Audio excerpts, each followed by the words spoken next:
loses his power.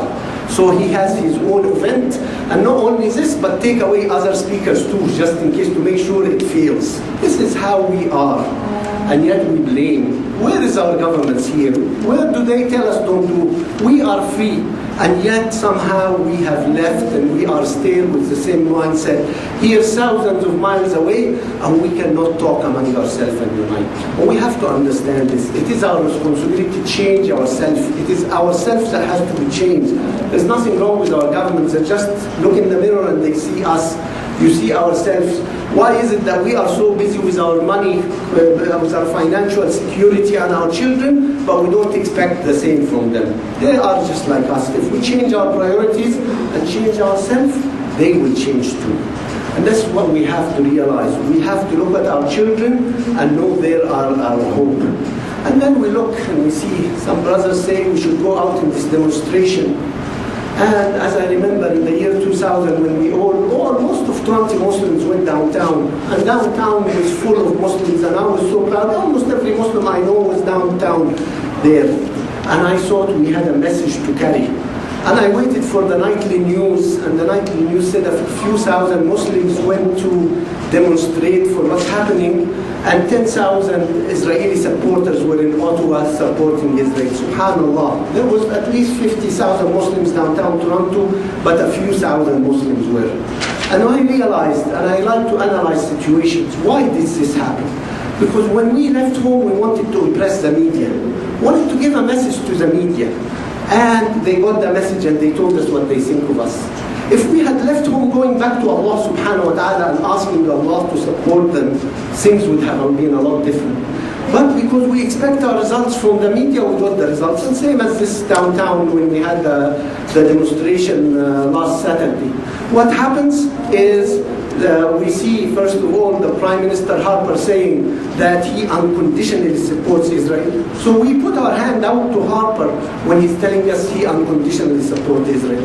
And then his foreign minister is telling us that it was Hamas' fault for the dying of the children at school. When are we going to wake up and realize we only have Allah to go back to? We want to raise our hands for whoever and go downtown to call on whoever. This is the result. And as I always say, what we should do is we go out in an open field and raise our hand to Allah and say, save us, Ya Allah. But when we raise our hand to the American consulate or the Soviet consulate or any consulate out there, the result is what we see. Because we don't go back to Allah. And this is where a hadith, Rasul sallallahu alayhi wa sallam tells us, Allah subhanahu wa ta'ala says, أَنَا أَغْنَى الشُّرَكَاءَ عَنِ الشِّرْكِ. I don't need any partners. If you give me a partner, I leave you with the partner. We want Allah to solve it, but we're going to go to the American consulate to tell them, please help us. So Allah subhanahu wa ta'ala says, I leave you to your partner, it's up to them if they help you or not. So here we have to realize, we want something, we go back to Allah subhanahu wa ta'ala. Everything is in the hand of Allah. لَيْسَ لَكَ مِنَ الْأَمْرِ شَيْءٍ. There is nothing for us, it all is in the hands of Allah. This is what the Quran teaches us. If we go back to the Quran, we'll realize this. And so what could we do? How could we change ourselves? And I always say, most of us, the older generation, is a lost cause. We're finished. We've been programmed and brainwashed to certain things. What we have to teach our children, pride. We teach our children the right things because the hope is in them. There is no hope for us anymore. We've been brought up on fear. We've been brought up for certain things. We're programmed. We're finished. But how could we change our families and our children? That's the only hope, is our family and our children. And we go back to Allah subhanahu wa ta'ala and read that Quran. Please read it and take it. Take the words. It is Allah subhanahu wa ta'ala talking to each one of us. And this fear will go out. Because Allah subhanahu wa ta'ala, as we said before, always says in the Quran about the believers, لَا خَوْفٌ عَلَيْهِمْ وَلَا هُمْ يَحْزَنُونَ. There is no fear for the believers and there is no sadness. So this fear and sadness will go away if we go back to Allah subhanahu wa ta'ala. But what do? We decide we want al-asbab. Hold on, let's go to logic. And logic, if you look at the chat groups, there is 1,000 opinions. 1,000 opinions, each one has his own opinion about what to do. And nobody says, let's go back to Allah subhanahu wa ta'ala.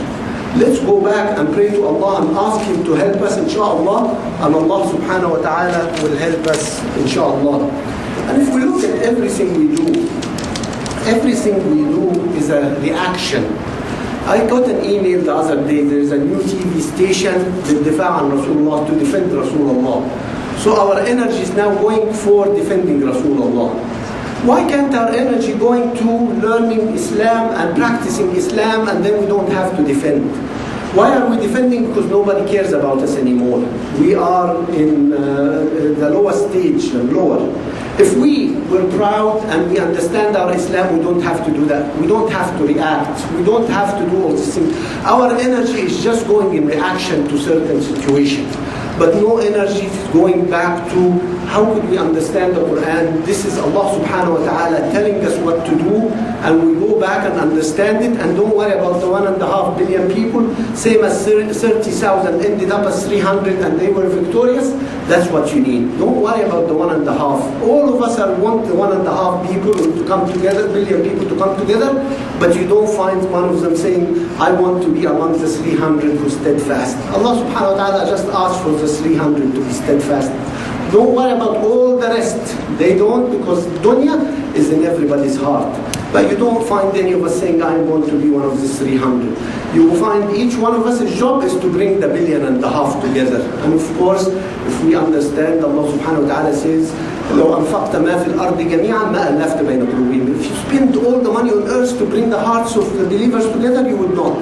ولكن الله ألف بينهم. It is Allah subhanahu wa ta'ala brought them together. So if we want our energy, we go back to Allah and ask Allah to bring us together.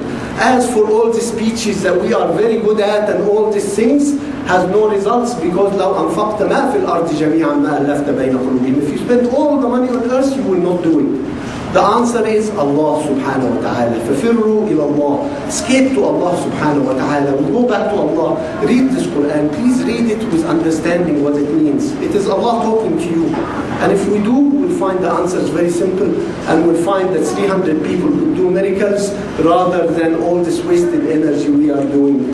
اللهم اهدنا يا مولانا فيمن هديت وعافنا فيمن عافيت وقنا واصرف عنا شر ما قضيت اللهم بارك لنا فيما أعطيت اللهم هب لنا ما يقربنا إليك اللهم لا تكلنا إلا إليك اللهم إنك عفو كريم تحب العفو فاعف عنا اللهم إنا على ذكرك وشكرك وحسن عبادتك اللهم لا تجعل لنا في جميعنا هذا ذنبا إلا غفرته ولا مريضا إلا شفيته ولا هما إلا فرجته ولا دينا إلا قضيته ولا حاجة لنا في هذه الدنيا لك فيها رضا ولنا فيها صلاح إلا قضيتها يا رب العالمين اللهم يا رب for the people of Gaza اللهم افرغ عليهم صبرا وثبت أقدامهم وانصرهم على القوم الكافرين اللهم افرغ عليهم صبرا وثبت أقدامهم وانصرهم على القوم الكافرين اللهم افرغ عليهم صبرا وثبت أقدامهم وانصرهم على القوم الكافرين عباد الله إن الله يأمر بالعدل والإحسان وإيتاء ذي القربى وينهى عن الفحشاء والمنكر والبغي يعظكم لعلكم تذكرون اذكروا الله يذكركم واستغفروه يغفر لكم وأقيموا الصلاة